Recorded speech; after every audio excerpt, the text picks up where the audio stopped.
say I'm crazy, doing what I'm doing. A bit on various and varieties. The various meaning the various things we come across every day and we don't even really recognize them, their meaning. And they are as part of everyday life, seemingly unimportant.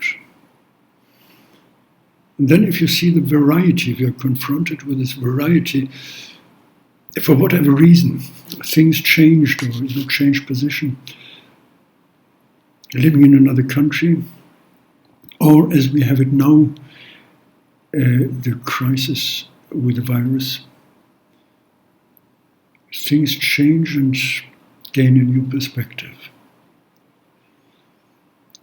Il Decamerone, Don Boccaccio, that was one expression of a situation getting out of control and everything getting a completely new meaning. Well, we are not as far as they had been those years. But at the same time, I got yesterday an article from a friend of mine showing me how meaningful in a way these things are in terms of how widespread epidemic catastrophes are and how widespread our ignorance is.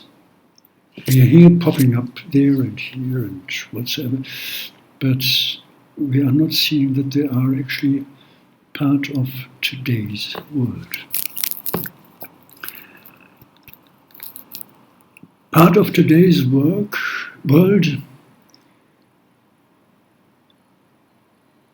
it's the existence, it's what every day is shaping our life that actually makes up this essence. Existence precedes essence, as Sartre said.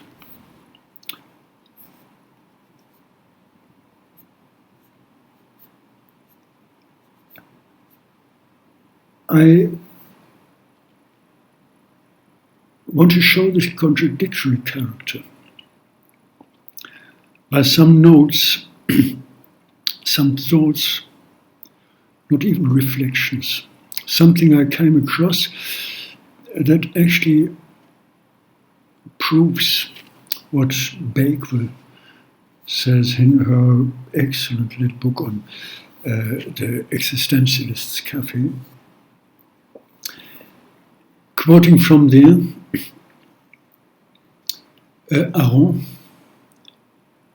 Aron, one of the famous philosophers, speaking to Jean-Paul Sartre, saying, "You see, mon petit camarade," my little comrade, it was his pet name for Sartre, from the school days on. "You see, my little comrade, if you are a phenomenologist, you can talk about this cocktail and make philosophy out of it." And I would add, you don't make philosophy out of it, and you don't have to be a phenomenologist. But it is something where actually the philosophy is in it. It's encapsulated in all these details and all these little stories that are meaningless. As such, that we perceive as being meaningless and that gain their meaning, I would say, by what Bertolt Brecht would have said is the this specific kind of alienation, taking things out of context and making us aware of what they are actually about. What they are about, that is something that is usually behind a mask.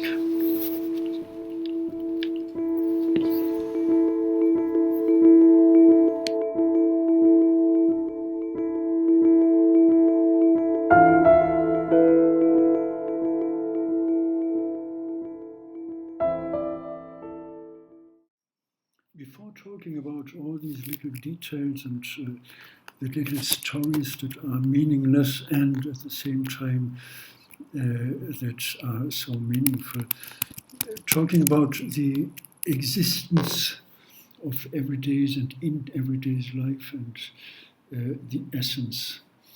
Just a lengthy quote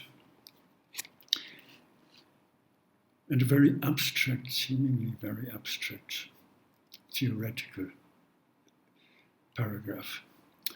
Functionally differentiated systems are not meant or lived in. They consist of sets of differentiated and specialized resources and activities, each articulating with others and each contributing through its own operation to the functioning of the whole. Each develops its own partial rationality, options and demands, goals and means. Partial rationalities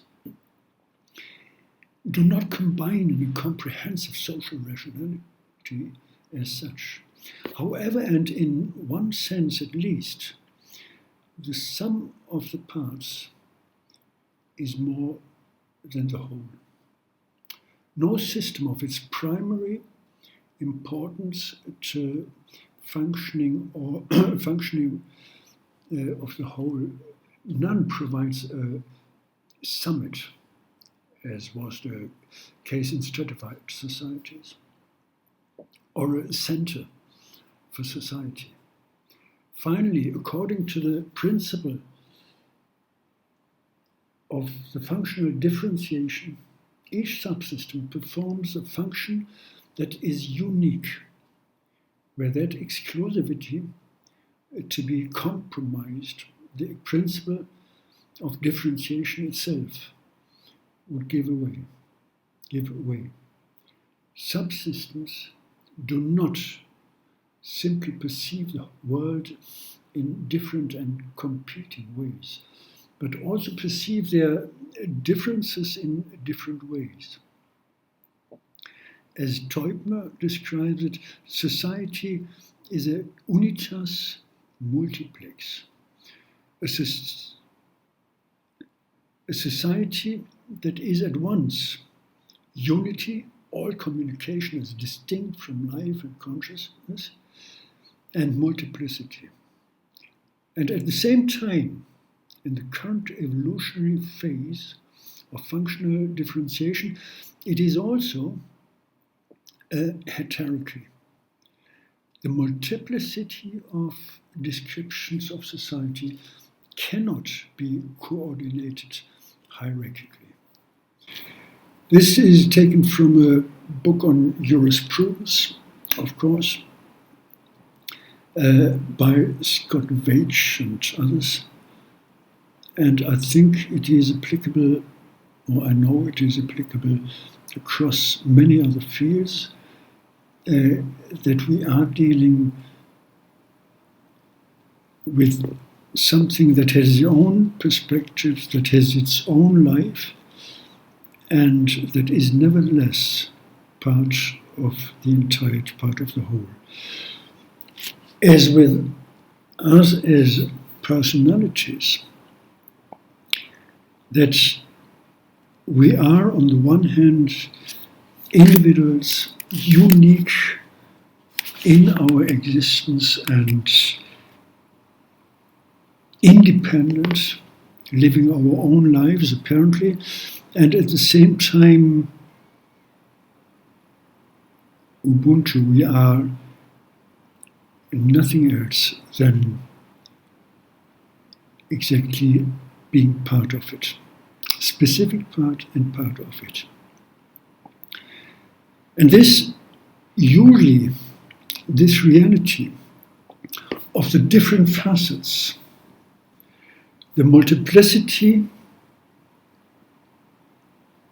is in many cases hidden, at least hidden in terms of being meaningful for the entirety, living their own life, not being recognized, but only by the combination of this variety we arrive at the whole. And this whole then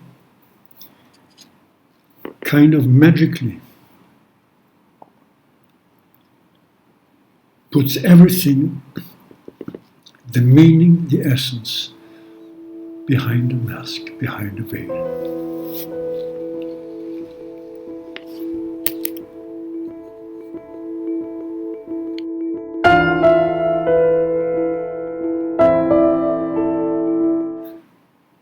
Where to start then with these various things that are shaping all our life, everyday's life, and everyday's life is different, of course. Everyday life is different for everybody. One is doing this, one is sitting in the office, one is actually, I'll do that soon, going out in the sunshine. It's a beautiful, though very cold day, crispy, nice. One is just enjoying, perhaps reading a good book or reading some rubbish, watching TV, sitting there with friends, with relatives. And various things is as well about the multiplicity, the multitasking as it's called today, we are confronted with. At the moment it means for me booking a hotel. Soon going abroad, meaning first to Russia, then Austria, then Germany, then Austria again. Multiple stop trip. Sometimes very brief, sometimes I actually tried already to organize things by staying overnight in a train. Kind of difficult. So, booking a hotel. The good old times, I remember as a child when we went to holidays, it had been done. Actually always going to visit, well not always, but mostly visiting my grandparents in the Alps. So it was, for those days at least, a long trip, not manageable by car in one day, so we stopped overnight. And it was known where to go, where to stop. Experience, most advertisement. And perhaps one or another time the experience from passing in a hotel on the one way and say, well, we could try this. Other larger trips organized with travel agencies, they looking after everything. And today organized via one of the gateway sites, I think it's called, marketplaces. And just before, that's why I'm coming back to this, actually, I got an email from one of them. Usually I book flights over it, if I have to book them. And they offer as well special offers for flight and accommodation, or accommodation only. This site, eDreams, reminds me colossally at the site of Booking.com. I didn't check actually, but I think that's only for accommodation. And then I don't know if it is a kind of protest or something. I booked the other day a hotel with a night flight, actually catching my attention. Some really strange reason. Because it was an Italian provider. I thought, why not try them? So, of course, they offer search engines on their own, looking for hotels or accommodation, whatever you're looking for, dorms, accommodation in a dorm, or something else. And what actually happens is we are not really looking for what we are looking for, or we are looking in a strange way. So let's say we are looking for 2 nights, 1 room, city center. This may be an option, distance to the center. And then the various other options of Wi-Fi, parking, whatever you need or don't need. And this is the one thing. The other thing is, with whom are we looking? They, in a way, look all the same. As I said, Booking.com and eDreams look very much the same, and I'm still hesitating if it is not the same provider behind it. As said, many things are behind a veil and we don't know. We may find out by accident, but it's difficult. The same is with this provider I've been choosing the other day, which had been actually Hotels.com, it's called. It appeared to be Italian. And then after booking, finally, I received an email, the confirmation, Hotels.com Ireland.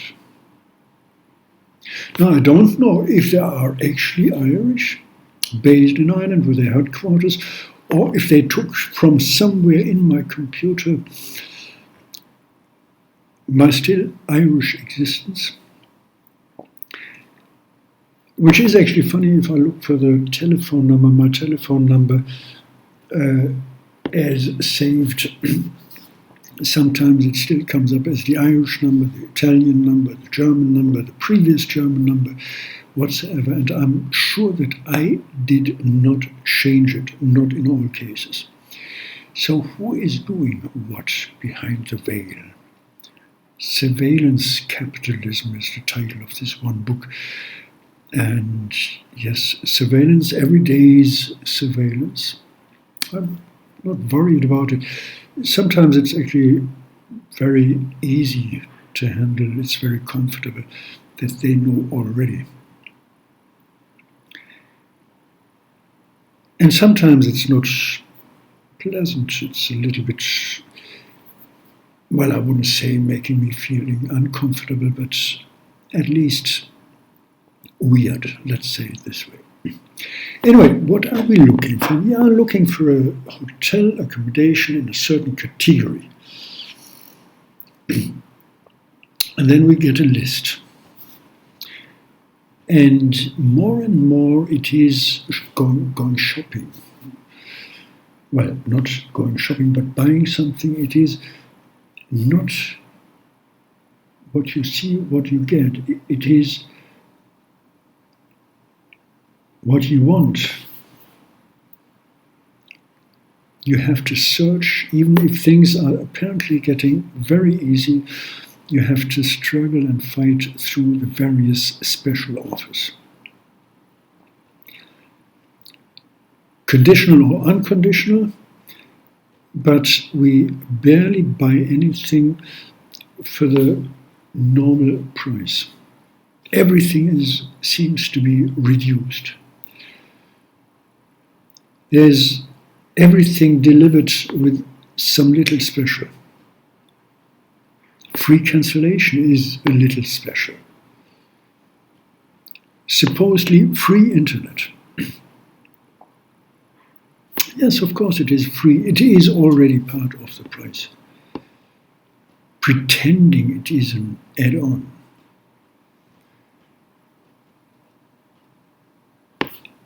Having said this, or saying this, means as well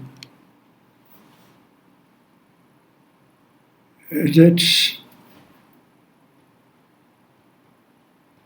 there is another point to it, namely a change over the years. I mentioned it recently, if I may say so, there is a rechange. A rechange insofar that I booked accommodation, not being aware that actually towels are not part, and bed linen, I think as well. No, bed linen was included, but towels not. So, when I commenced this little contribution, I said, traveling with my parents. And at that time it was obvious, there was no question about taking towels with you. Then more and more it had been part of the deal. And it seems to be more and more common that everything is an add-on. Towels not included. A hotel room. Are we at some stage arriving there where it is said hotel room?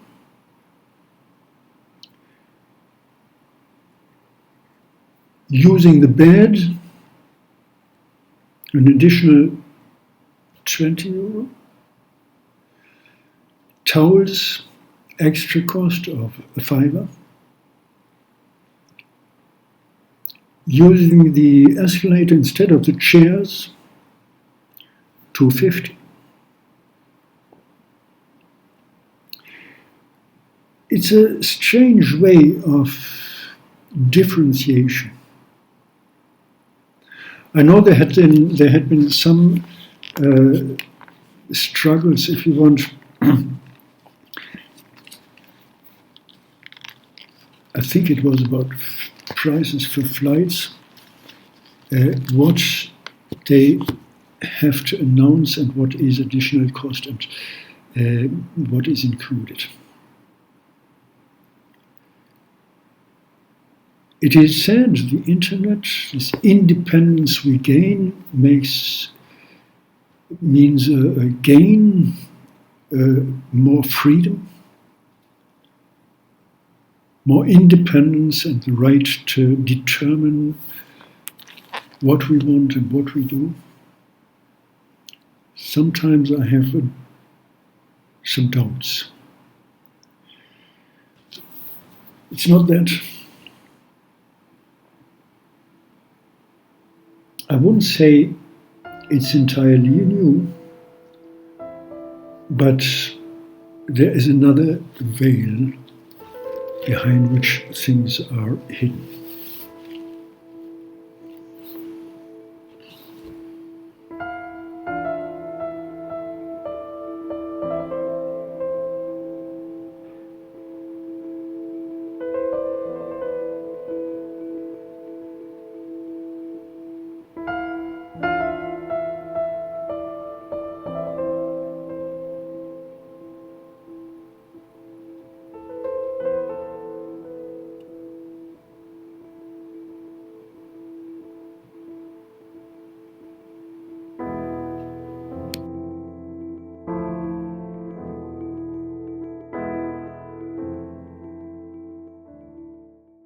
Hidden in another way,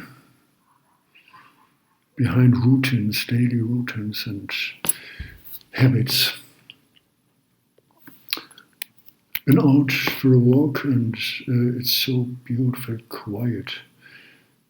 The little lake in front of the building of the department of the school, and then actually I thought I'd go to the shopping street because it will be quiet.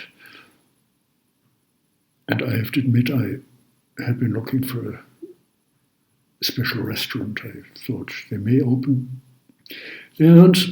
And I walked, and I didn't know that it is so near, so close by the Hunan University. Hidden in this case, not only the quietness, the tranquility of a city that is usually very busy, at least a shopping street, the part of the shopping street.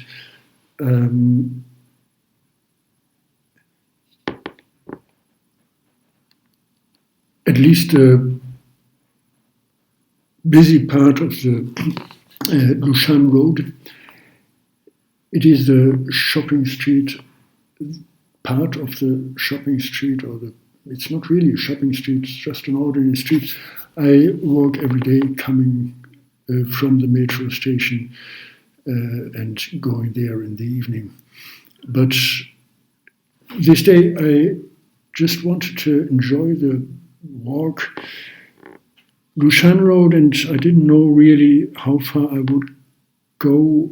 And well, yes, there was the hope that I really would manage to go and reach the Hunan University, going the Dengao Road, which actually goes up then the hill, the mountain.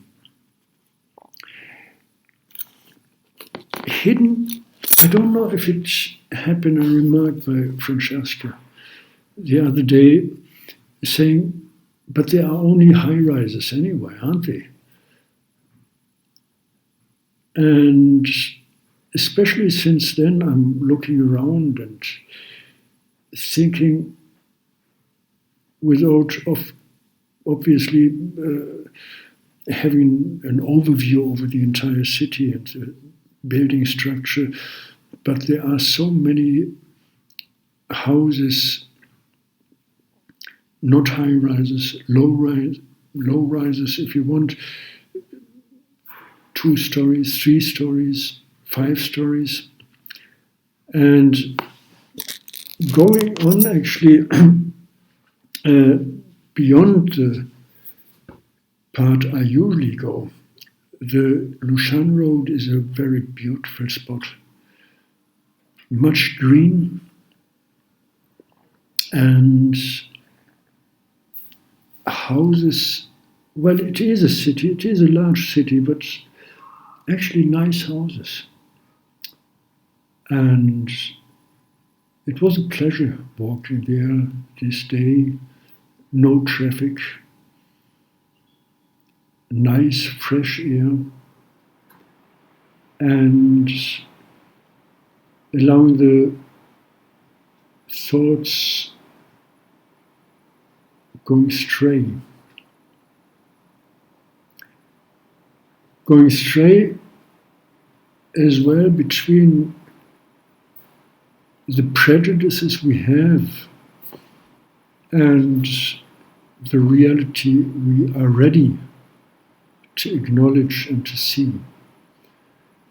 The prejudices we have also coining actually what we see. As Marco Polo said and recently quoted here, io parlo. I speak and people don't listen to me. They don't listen. They only hear what they already know, and we only see what we want to see. So limited our ability or our readiness to acknowledge what is there. Existence, and then only the essence. And apparently we turn it the other way around. We see the essence, what we think is the essence. And with this, we approach reality. We approach reality as something that is made up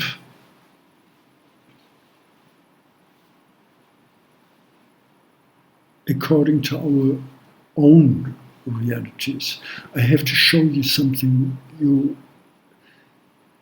It shows so well this truth of it, and I think it is just an excellent example of this deontology that we face so often. We always ask ourselves why, because we look for intention around us, because we always we do something with intention. You know, we boil an egg in order to eat it. So we look at the rocks and we look at the trees and we wonder what intention is here, even though it doesn't have intention. So we think, so what did this person who made this world intend it for? And this is the point where you think, well, it fits me very well. You know, the caves and the forests and the stream and the mammoths. He must have made it for me. I mean, there's no other conclusion you can come to. And it's rather like a puddle waking up one morning. I know they don't normally do this, but allow me, I'm a science fiction writer. A puddle wakes up one morning and thinks, this is a very interesting world I find myself in. It fits me very neatly. In fact, it fits me so neatly, I mean, really precise, isn't it?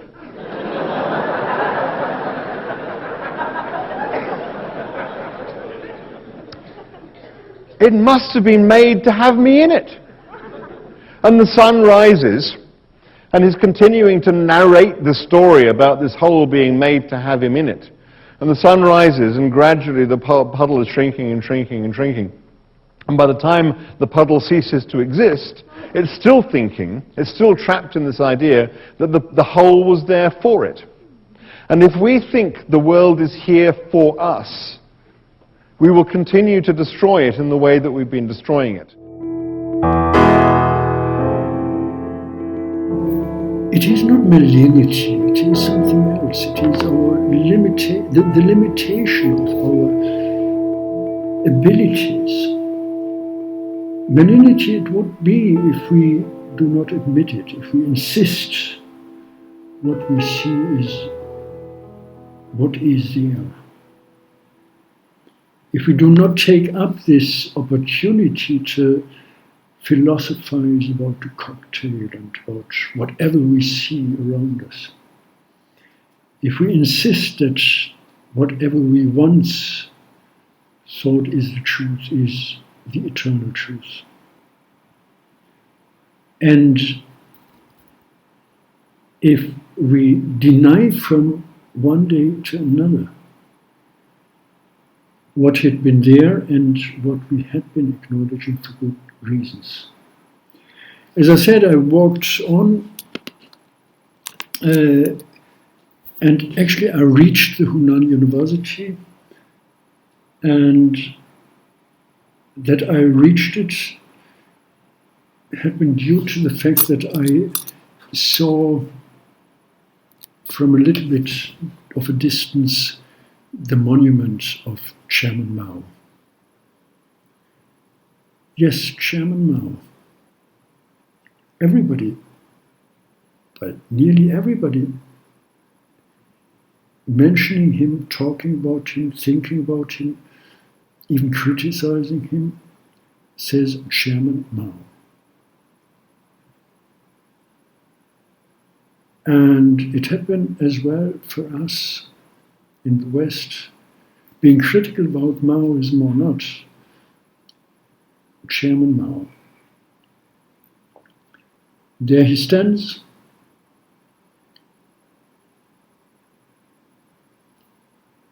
the huge statue,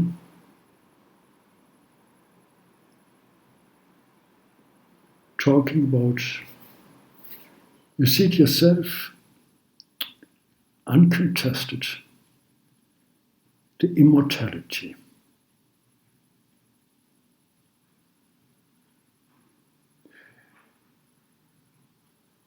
It makes me thinking at a time when there is so much and so much justified criticism about the policies. I don't know the young people today how much they still know or know again about the history. Many things that happened that I cannot recall them all, but some of them, some come back to my mind when I read about it. And there is something about this mysterium of Chairman Mao. And I guess part of this mysterium is that whatever we can and whatever we have to criticize is the greatness of commencing a revolution, of standing up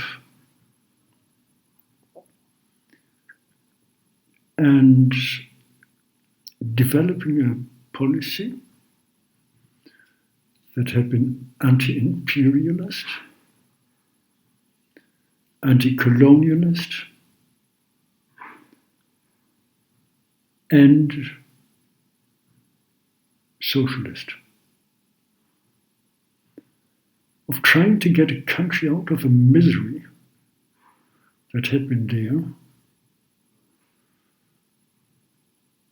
and that is still very much coining the heritage of the country today. To get a country of this size, and the numbers of population, to get it out of that kind of misery,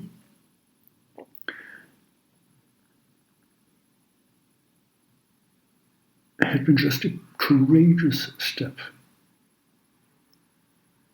And a step that will still take ages to come to a conclusion with which we are reasonably happy, and that actually contributes to another discussion that is happening in the background. The discussion of developing or emerging countries. There's especially this time something going on that is far from being concluded. And I think that where we have to be careful to make hasty conclusions. It's the entire question of emerging countries, threshold countries, or whatever. All this assuming, according to the Rostovian model, that all countries of the world will go the same way towards mass consumption. It is true, we have mass consumption here in China as well, and we have mass consumption probably different from the mass consumption in the West, but there are many overlaps, without any doubt. But it is at the same time interesting to see how other values are maintained, traditional values, not in terms of simply maintaining traditions. We always did it because we did it as we did, and we will always do it as we have to continue this path. It's traditions as well of solidarity, of mutual support, of acknowledgement and respect. And I'm never talking about this, I'm never sure to which extent it is something that is real or imagined or wanted, hoped for, or as well feared. The change that is taking place is, of course, one in the economy, where the Chinese economy tries to break away to some extent from the global economy and tries to develop in one way or another, based on the new technology, let's say its own way, its own way of mass consumption, where perhaps as well this idea of greater freedom